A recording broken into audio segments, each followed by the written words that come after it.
조선이라는 거대한 운명의 수레바퀴 아래 수많은 이들이 자신만의 삶을 살아갔다. 그들의 이름은 역사에 남지 않았지만 이야기는 바람처럼 물결처럼 이 땅에 스며들었다. 여기 한 노비의 이야기가 있다. 그의 이름은 만복. 양반의 소유물이었고 그의 삶은 정해진 궤도를 벗어날 수 없었다. 그러나 만복에게는 남들과 다른 비밀이 있었다. 그는 부적을 쓸 수 있었다. 그저 글자를 적는 것이 아니었다. 붓끝에서 흘러나오는 먹 하나, 획 하나에 혼이 깃드는 신비한 힘이었다. 만복은 밤이 깊도록 붓을 놓지 않았다. 거칠고 투박한 손이지만 붓을 잡은 순간만큼은 매서웠다. 그는 어린 시절부터 이상한 꿈을 꾸었다. 빛나는 글자들이 허공을 떠돌고 그 글자들이 모여 형체를 이루는 꿈.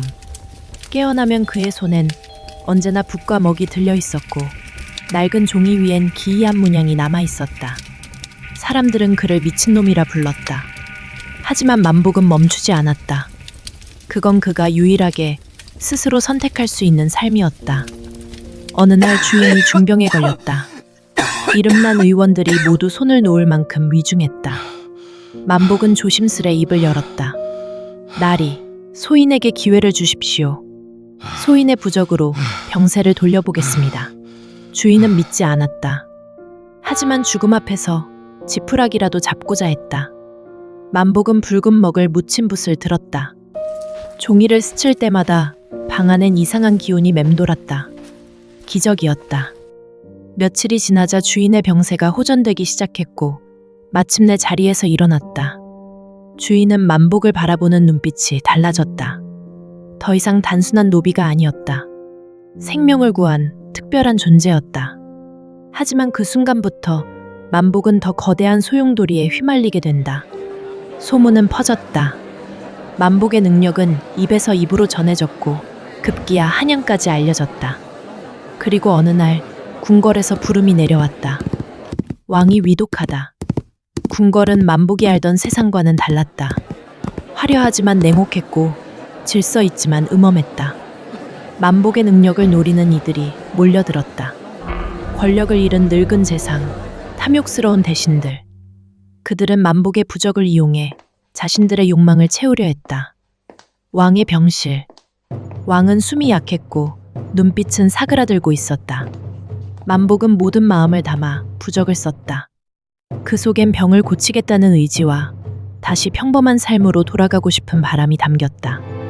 그 순간 어둠 속에서 그림자 하나가 나타났다. 재상의 수하, 흑영. 만복아, 그 부적 내가 어떻게 쓰느냐에 따라 왕의 목숨은 내 손에 달려있을 것이다. 거절하면 내 아들이 죽는다. 만복은 선택할 수 없었다. 그의 손은 흑영의 뜻대로 움직였다. 사악한 기운이 담긴 부적. 왕의 병세는 잠시 나아졌지만 곧 다시 악화되기 시작했다. 그제야 만복은 깨달았다. 자신의 능력이 탐욕에 오염되고 있음을 더는 두고 볼 수 없었다. 만복은 주인의 집으로 돌아가 흑영의 배후를 밝히기로 결심했다. 밤이 깊자 만복은 몰래 서구로 향했다. 그곳에서 그는 서찰 하나를 발견했다. 왕의 병은 조작된 것이며 만복을 도구 삼아 권력을 뒤엎으려는 재상의 계략이 상세히 적혀 있었다. 떨리는 손으로 서찰을 움켜쥔 만복은 결심했다. 왕에게 직접 가 진실을 밝히리라. 하지만 이미 흑영이 그의 뒤를 쫓고 있었다.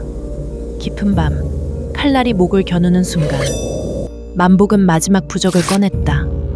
이번엔 누구도 아닌 자신을 위한 부적이었다. 빛이 터져나왔고 흑영의 눈을 멀게 했다. 만복은 도망쳤고 마침내 왕 앞에 섰다.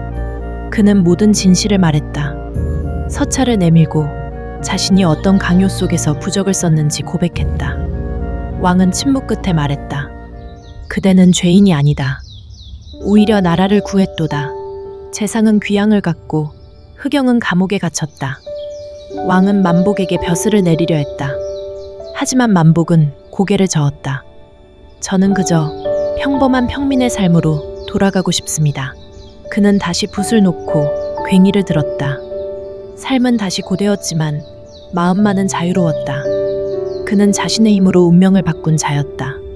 사람들은 그를 부적을 쓴 노비라 불렀다.